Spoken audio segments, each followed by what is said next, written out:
What's going down, Niner Empire? Welcome back to another post-game thought video. In this post-game video, we're going to be talking about the game we just wrapped up watching last night. The Seattle Seahawks came to Santa Clara to play the Niners.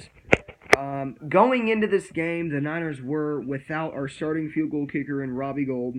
They were without George Kittle, our stud tight end, the best tight end in the league. They were without. And there was other injuries too. Ahkello Witherspoon ended up not being able to play. He was expected to play this game, but was not. On the bright side though, Joe Staley, our left tackle, Mike McGlinchey, our right tackle, and our fullback Kyle Juszczyk were all active last night, which obviously helped pretty well. But let's talk about this game. So the Niners, I did not get to make a preview video on this game. I've been super busy with work. I actually have to go to work here in a little bit anyway. So I'm just making this video before I have to go. Anyways, I was off yesterday, so I did watch that whole game last night. It was a long ass game.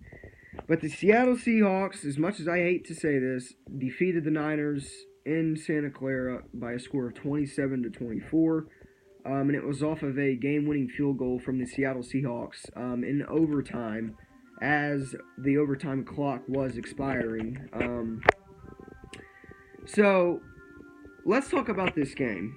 And let's start with the offensive side. So, starting out, this 49ers team, they were in control of the game and they were playing well.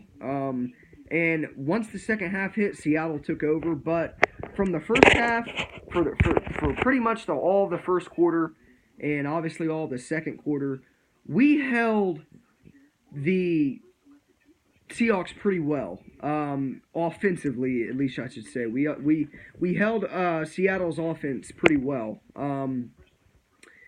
and obviously last week Quan Alexander went down with a torn pec. Hate losing a guy like Quan, because Quan's a guy that can do multiple things. He's a playmaker. He brings energy to the team, and he's a leader.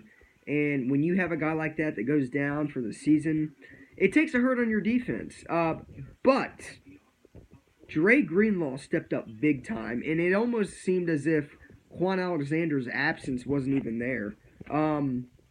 I'm sure, Quan Alexander being in that game would have affected that game probably a little bit, but Dre Greenlaw stepped up pretty damn big when he needed to, and he played pretty well, and I figured he would have. Before coming into this game, I wasn't worried about Dre Greenlaw not performing.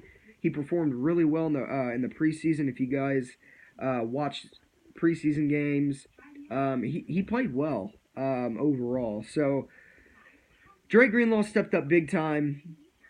But as far as the offense goes, this is the thing, man.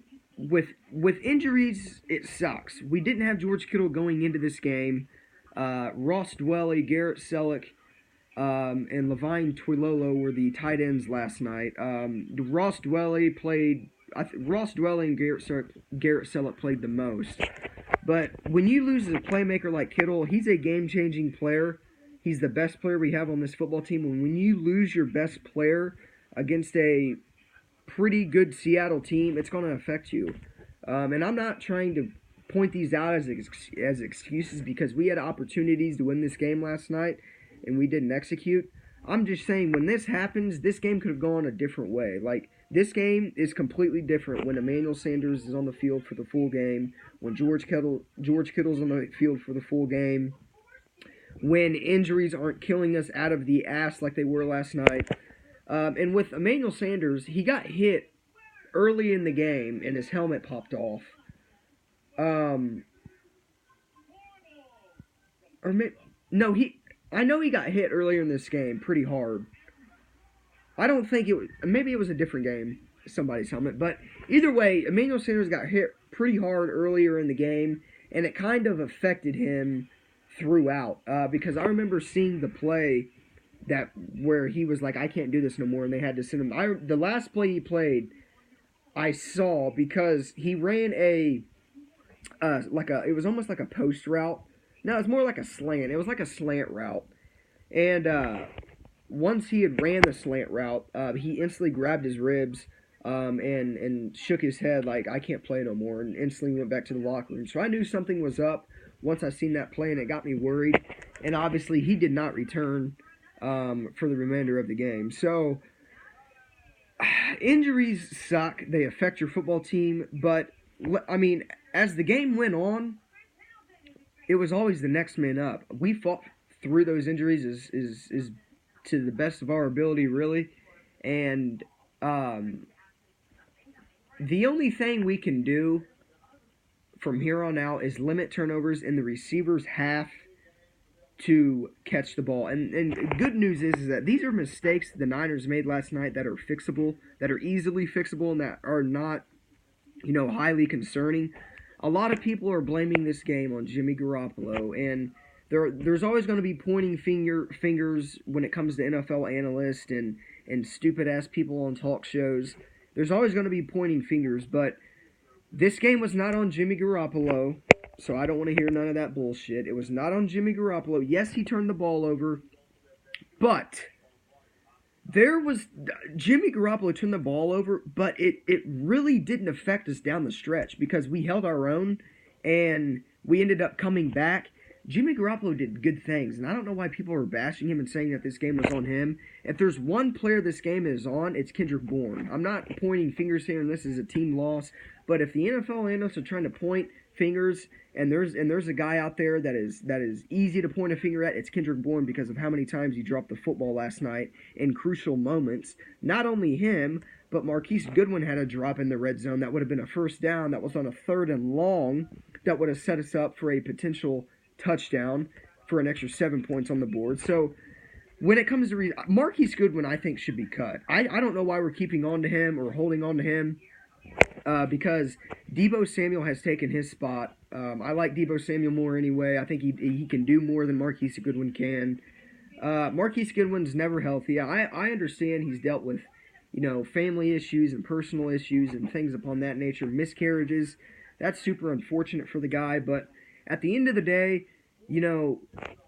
this season, he was healthy.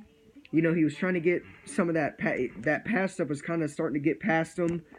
He should have played. I mean, in the past 2 games, he's been active. He was active against Arizona last week and active against the Rams. I think we played before Seattle, right? Redskins, no? Who did we play before Arizona? Either way, he was active the past 2 games, and he didn't show up. He didn't play. It was a personal reason, and he was inactive. And then he comes in this game, and he hasn't caught a reception since October against the Bengals, I believe. And he comes into this game, and he drops a pass, a perfect pass, a catchable pass. I'm not going to say it's perfect, but it was definitely catchable, and Marquise Goodwin drops it. So, drops Kendrick Bourne. Yes, he had a touchdown, but those 2 guys are probably who the analysts should point their fingers before they point their fingers at Garoppolo. Because by any means was this game on Garoppolo. He had turnovers, but really, if Chase McLaughlin hits that field goal in overtime, you're winners with those Garoppolo fumbles. Some of these Kendrick Bourne drops came after Chase McLaughlin had Kendrick Bourne he was crucial last night, and he came up big when needed sometimes, but he failed more last night than he succeeded, and when you do that, you're not going to win. So as of all, I mean, Russell Will, after we shanked the field goal, I just don't know how that happened, because Chase McLaughlin was beautiful for throughout the whole entire game, and then you get to the game winner, and obviously a game-winning kick is different, very, very different from a point attempt or an extra point, PAT. So, steps up there, whiffs it completely left. It goes all the way in the tunnel, and Seattle takes over. And obviously, with Seattle taking over, that resulted in a... No. Because after the Chase McLaughlin field goal, the Niners got that interception, I believe. So there were opportunities like as what I'm trying to say here is there are multiple opportunities for us to win this football game, and I'm not trying to say that not having George Kittle and Emmanuel Sanders and Matt Breida and Akello Witherspoon and people like that. I'm not going to say those starters out is the reason we lost because we had opportunities to win this game without them. But I'm just saying this game would have gone completely different if we had those starters in. And it's going to look very different if everybody is able to play Week 17 when we play Seattle again. And that could be a determining game to who might win the NFC West. It could be one of those games to see who wins the West because the Niners have a lot of tough opponents coming up. And if they end up being the same record as Seattle, the time we play Seattle again later this year, it could be a determining factor into who wins the NFC West. So we're going to need as many reinforcements, healthy reinforcements, as we can against Seattle the second round. But overall, a great game. Unfortunately, we didn't get it done, but on to Arizona next week at home, Sunday. It is what it is. You win some, you lose some. I'm not mad. We competed. I'm not mad because we competed without a lot of talent. Like George Kittle, we competed without him. We competed without Emmanuel Sanders. We're fine, man. And this loss does not mean anything. We're still leading the NFC West. But we're going to have to keep winning games. We have a tough schedule coming up. And we'll see how it pans out from there. So I hope you guys enjoyed the video. Seahawks, congrats. You're not going to win later this year, but you won this one. I'll see you guys in the next video as the Niners take on the Arizona Cardinals.